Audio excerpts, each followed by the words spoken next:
जिंदगी के लिए छोटे छोटे कुछ 4 नियम बताना चाहता हूं और ये 4 नियम का पालन आप सब करिए। मैं आपको विनम्रता पूर्वक लेकिन विश्वास से कहता हूं कि ये 4 नियम का जो भी पालन करेगा जिंदगी में बीमारी और रोग उसको कभी आएंगे नहीं। परम पूजनीय स्वामी रामदेव जी खुद 40-45 साल से इन 4 नियमों का पालन करते हैं। आप भी अगर ये पालन करेंगे तो बहुत अच्छा होगा। मैं भी करता हूं मेरे जीवन। मैं पिछले 15 वर्षों से योग प्राणायाम करता हूं, उसके साथ कुछ नियम मैंने बनाए हैं, वो नियम का पालन करता हूं और वही नियम आपको बताना चाहता हूं। स्वामी जी पालन करते हैं, मैं करता हूं, हमारे लाखों योग शिक्षक करते हैं और इन नियमों का पालन करने से हमको इतना लाभ हुआ है कि कभी बीमारी आती नहीं।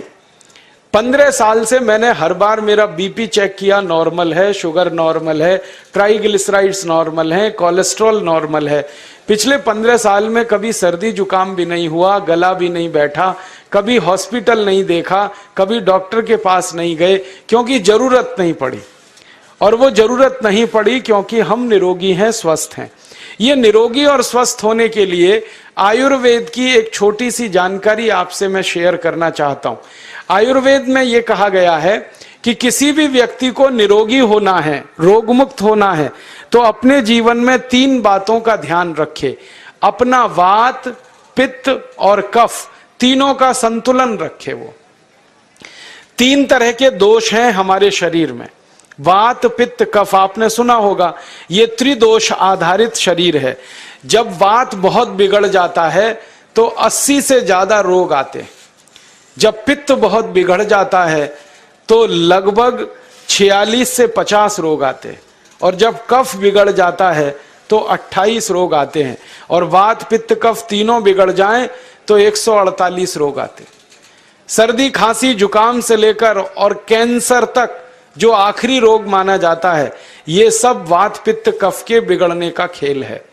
तो इस देश के आयुर्वेद चिकित्सा के सबसे महान लोगों में से कुछ नाम आप जानते हैं, जैसे चरक ऋषि, जैसे सुश्रुत ऋषि। ऐसे एक ऋषि हुए बाघभट्ट।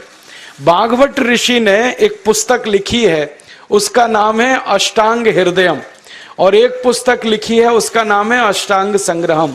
इन दोनों पुस्तकों में उन्होंने 7000 नियम बताए हैं। उनमें से 4 बताता हूं, अच्छे लगे तो आज से ही पालन करो और दूसरों को भी बताओ ताकि कोई भी इन नियमों का पालन करे तो बीमार ही ना पड़े। ये चारों नियम हैं वात, पित्त और कफ को संतुलित रखने के लिए। अब वात, पित्त, कफ तीनों एक साथ आपके संतुलित रहें तो उसके लिए पहला नियम है खाना खाने के तुरंत बाद पानी नहीं पीना। ये पहला नियम है। आप बोलेंगे ये तो बड़ी मुश्किल बात है, खाना खाते ही पानी पीते हैं हम तो सबके सब, और बिना पानी पिए खाना ही नहीं खाते। कई लोग तो खाने से ज्यादा पानी पीते हैं, खाना कम खाते हैं, पानी ज्यादा पीते हैं। ये खाना खाने के बाद पानी कभी भी नहीं पीना, क्योंकि महर्षि बाघभट्ट कहते हैं भोजनांते विषम वारी, माने भोजन के अंत में पानी पियो तो जहर के पीने के जैसा है। इसलिए वो कहते हैं कभी भी खाने के तुरंत बाद पानी मत पियो। अब आप मुझे पूछोगे क्यों नहीं पिए, कारण बता दो। कारण मैं बताना चाहता हूं सरल भाषा में। हम जब खाना खाते हैं ना तो पेट में सारा खाना इकट्ठा होता है। पेट में एक स्थान होता है, उसको हम कहते हैं जठर। संस्कृत में, हिंदी में जठर कहते हैं, अंग्रेजी में उसको एपिगैस्ट्रियम कहते हैं, हिंदी में कुछ लोग उसको आमाशय भी कहते हैं। ये जठर छोटा सा स्थान है। आपके पेट में नाभि है ना, उसके लेफ्ट साइड में बाईं तरफ छोटा सा स्थान है। सारा खाना आपका इसी स्थान पर आता है। जो भी आप खाते हो, रोटी, चावल, दाल, सब्जी, दूध, दही, कुछ भी खाओ, सब कुछ जठर में आता है। अब जठर में जैसे ही खाना इकट्ठा होता है तो उसमें आग जलती है और उस आग को कहते हैं जठर अग्नि। मिला के बोल देते हैं जठराग्नि।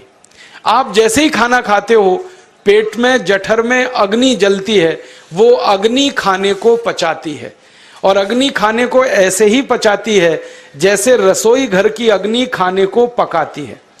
आपके रसोई घर में आप अग्नि जलाओ, उसके ऊपर दूध रख दो, दूध में थोड़ा चावल डाल दो, अग्नि जब तक जलती रहेगी खीर तब तक बनती रहेगी। आप घर में अग्नि जलाओ, उसके ऊपर पानी रख दो, उसमें दाल डाल दो, दाल की पकने की क्रिया तब तक चलेगी जब तक अग्नि जलेगी।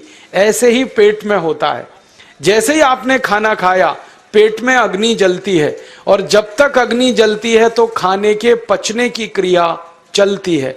जैसे रसोई घर में खाना पकाते हैं वैसे ही पेट में भी खाना पकता है, इसी को हम पचने की क्रिया कहते हैं, अंग्रेजी में उसको डाइजेशन कह देते। तो आपने खाना खाया, पेट में अग्नि जल गई, अब वो खाने को हजम करेगी, पचाएगी। अब मुझे एक प्रश्न का उत्तर दो आप, कि जैसे ही आपने खाना खाया पेट में अग्नि जल गई और वो खाने को पचा रही है, तुरंत आपने गट गट गट गट पानी पी लिया और खूब ठंडा पानी पी लिया, बर्फ मिलाया हुआ पानी पी लिया, फ्रिज का पानी पी लिया, क्या होने वाला है? अग्नि जलेगी कि बुझेगी? अग्नि के ऊपर पानी डालो तो अग्नि और पानी की दोस्ती नहीं है, दुश्मनी है, पानी अग्नि को बुझा देता है। तो आपने खाना खाया, अग्नि जली, पीछे से गटगट पानी पी लिया, अब अग्नि शांत हो गई, अब खाना पचेगा नहीं, तो वो पेट में पड़ा पड़ा सड़ेगा, और सड़ा हुआ खाना 100 से ज्यादा विष पैदा करेगा, और वो 100 विष आपकी जिंदगी को नरक बना देंगे और जिंदगी भर आप बीमार पड़े रहेंगे। आपको मालूम है, कई लोग कहते हैं मुझे पेट में बहुत गैस बनती है। ये गैस उन्हीं को बनती है जिनका खाना हजम नहीं होता। कोई लोग कहते हैं कि मुझे पेट में जलन होती है, ये जलन उन्हीं को होती है जिनका खाना पचता नहीं। कोई कहते हैं कि मेरे पेट में एकदम गुम हो जाता है, फूल जाता है, ये सब वो लक्षण हैं जब खाना पचता नहीं। तो खाना पचेगा नहीं तो सड़ेगा, सड़ेगा तो विष पैदा करेगा, और वो विष आपको बीमार करेंगे।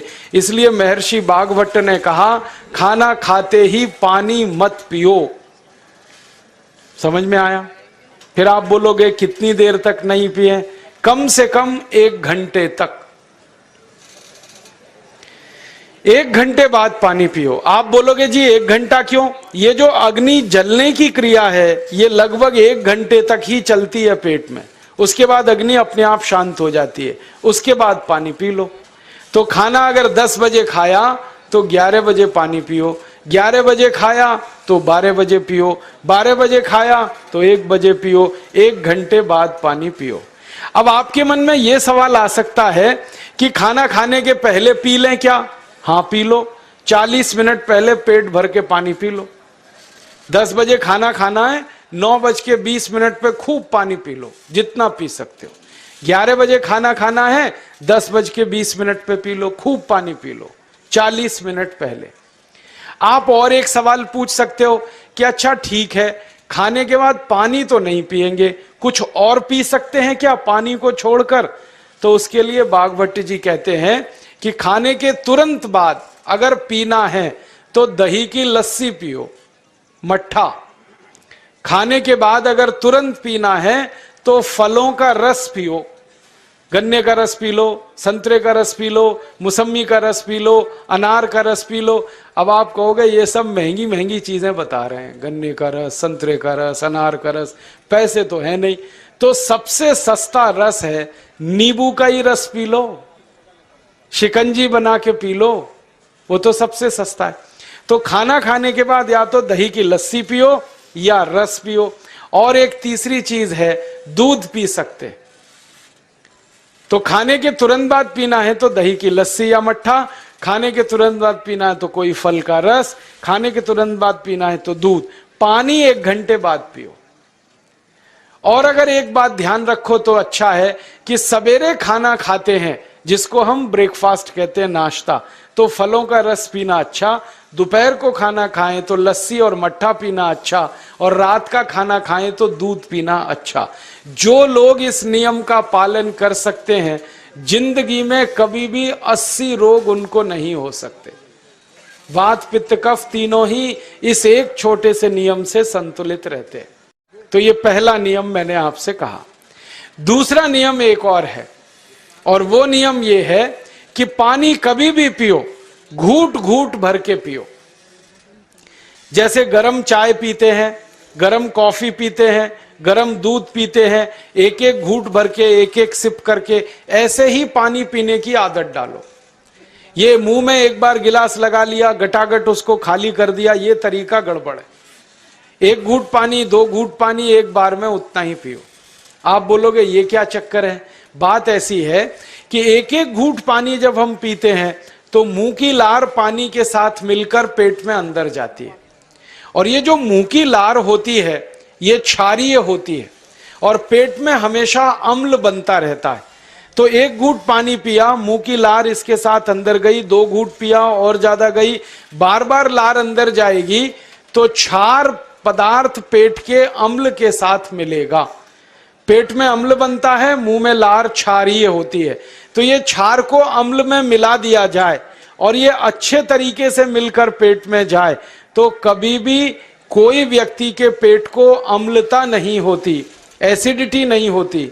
और पेट में अम्लता नहीं होती तो रक्त में अम्लता नहीं होती, और जिनके रक्त में अम्लता नहीं होती उनकी जिंदगी में कभी भी वात पित्त कफ के असंतुलन की स्थिति पैदा नहीं होती।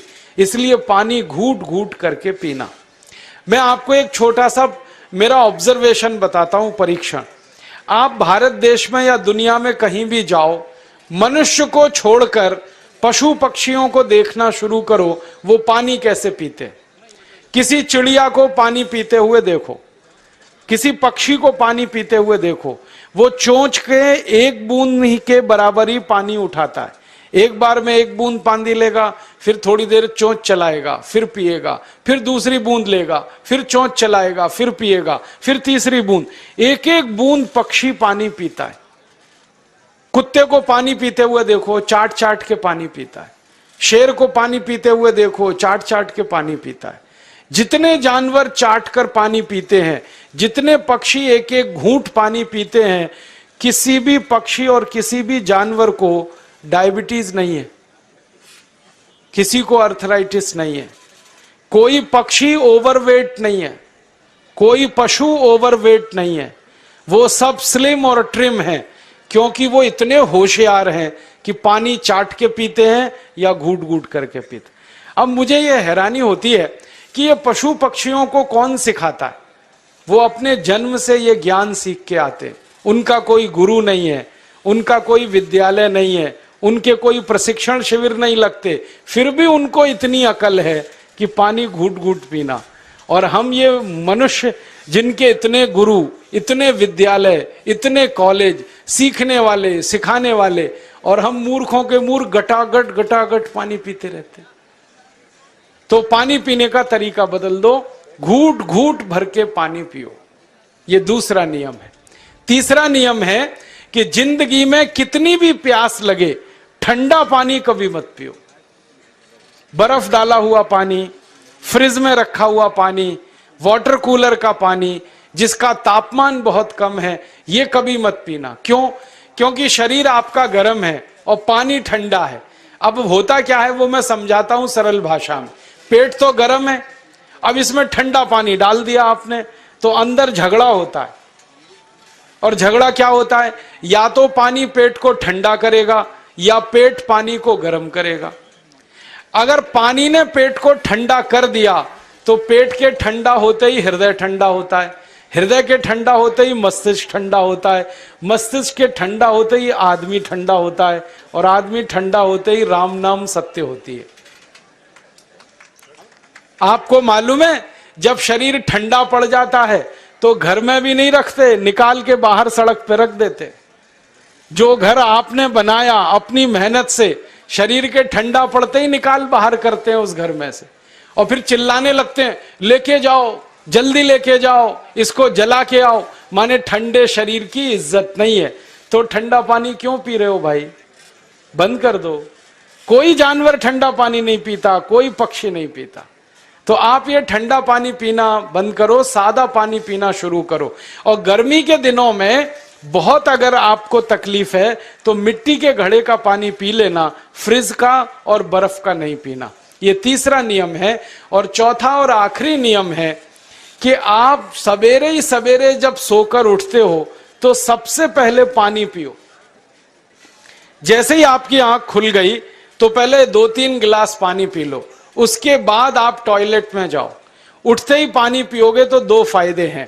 पहला फायदा यह है कि पानी पेट में जाकर बड़ी आंत को साफ करता है, और जैसे ही बड़ी आंत की सफाई होगी पेट पे दबाव पड़ेगा और आप संडास घर में जाएंगे, 2-3 मिनट में पेट आपका साफ हो जाएगा। जिनका पेट सुबह एक बार में साफ हो जाता है उनकी जिंदगी में कभी रोग नहीं आता। इसलिए सुबह सुबह उठते ही पेट साफ होना जरूरी है। और उठते ही पानी पियोगे तो मुंह की जो लार है वो पानी के साथ मिलकर अंदर जाएगी। सुबह पेट में एसिड की मात्रा ज्यादा होती है, इसलिए लार का पेट में जाना बहुत जरूरी है। इसलिए सुबह उठते ही पानी पीना बहुत जरूरी है। ये 4 नियम हैं आयुर्वेद के। पहला नियम, खाना खाने के 1 घंटे बाद पानी पीना। दूसरा नियम, पानी को हमेशा घूट घूट भर के पीना। तीसरा नियम, कभी भी जिंदगी में ठंडा पानी नहीं पीना। और चौथा और आखिरी नियम, सवेरे उठते ही सबसे पहले पानी पीना। 4 नियमों का पालन जो भी अपने जीवन में कर सकता है वो वात पित्त कफ तीनों को संतुलित रख सकता है। और जिसका वात पित्त कफ संतुलित है उसके जीवन में बीमारी नहीं आती है। और जो बीमार नहीं पड़ते हैं वो स्वस्थ और तंदुरुस्त और सुखी रहते हैं। उनकी जिंदगी का खर्चा कम होता है और देश का भी बहुत सारा पैसा बचता है।